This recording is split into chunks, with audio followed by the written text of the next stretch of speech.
সম্মানিত মুসলিম کرام, হয়তো আমরা সকলেই জেনে থাকবো একটি কথা যে শিক্ষা জাতির মেরুদণ্ড, কিন্তু কোন শিক্ষা কোন জাতির মেরুদণ্ড সেটা আমাদেরকে জানতে হবে।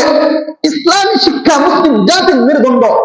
যতদিন পর্যন্ত এই বিশ্বের বুকে ইসলামী শিক্ষা টিকে থাকবে ততদিন পর্যন্ত মুসলিম জাতি টিকে থাকবে। আর যেদিন থেকে ইসলামী শিক্ষা ধ্বংস হয়ে যাবে সেদিন থেকে মুসলিম জাতি ধ্বংস হয়ে যাবে। আর ইসলামী শিক্ষাকে টিকে রাখার জন্য বিশ্বের বুকে বেশির থেকে বেশি কওমি মাদ্রাসা প্রতিষ্ঠা করতে হবে, তাহলে ইসলামী শিক্ষা টিকে থাকবে। এই জন্য আমাদের সকলকে, বিশ্বের সকল মুসলমানকে এ ব্যাপারে সোচ্চার হতে হবে, যারা বিশ্বের প্রত্যেকটি দেশে এবং প্রত্যেকটি দেশের প্রত্যেকটি মহল্লায় যেন বেশির থেকে বেশি কওমি মাদ্রাসা গড়ে ওঠে। এজন্য সকলকে সোচ্চার থাকতে হবে, এ বিষয়ে সকলকে চেষ্টা করতে হবে। আল্লাহ পাক রব্বুল আলামিন আমাদেরকে এ বিষয়ে সতর্ক থাকার তৌফিক দান করেন।